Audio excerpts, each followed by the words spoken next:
Hello people, Mumbai నుంచి హైదరాబాద్కు ఒక గ్రీన్ ఫీల్డ్ హైవే అంటే సరికొత్త ఒక రోడ్డు నిర్మాణం జరగబోతోంది. ఇది జరిగితే చాలా దూరం తగ్గిపోతుంది. దాంతోపాటుగానే స్పీడ్ కూడా అంటే ప్రయాణ సమయం కూడా భారీగా తగ్గనుంది. దానికి సంబంధించిన డీటెయిల్స్ ఈ వీడియోలో చూద్దాం. భారతదేశ ఇన్ఫ్రాస్ట్రక్చర్ హిస్టరీలో మరో గేమ్ చేంజర్ ప్రాజెక్ట్ అవుతుంది ఇది. భారతదేశ ఆర్థిక రాజధాని ముంబై ఇంకా టెక్నాలజీ ఐటీ రాజధాని హైదరాబాద్ నగరాల మధ్య దూరాన్ని తగ్గించడమే కాదు, ఈ ప్రాంతంలో కీలకమైన గ్రోత్ కారిడార్గా ఈ ప్రాజెక్ట్ రాబోతోంది.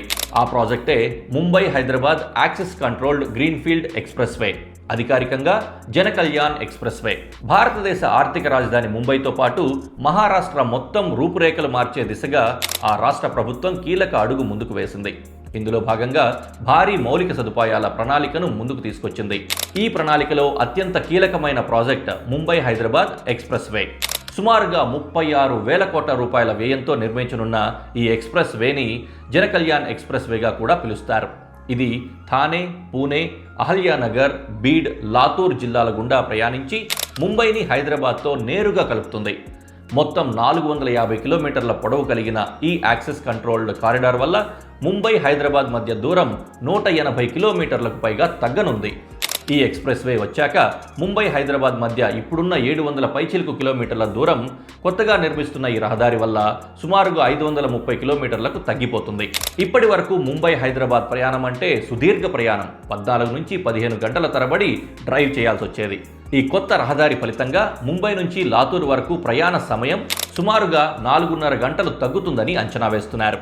ఈ ఎక్స్ప్రెస్ వే కేవలం 2 నగరాలను మాత్రమే కాదు, మార్గమధ్యంలోని ప్రాంతాల ఆర్థిక అభివృద్ధికి దోహదపడుతుంది. ఇండియా హిస్టరీ చూసుకున్నప్పుడు ఒక ప్యాటర్న్ స్పష్టంగా కనిపిస్తుంది.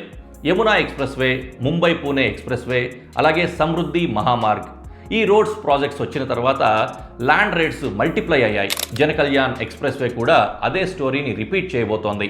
ఈ రహదారి వల్ల మొదటగా మారేది లాజిస్టిక్స్ రంగం. ఇకపై ముంబై నుంచి హైదరాబాద్ వరకు సరుకు రవాణా వేగంగా, తక్కువ ఖర్చుతో సాఫీగా జరుగుతుంది.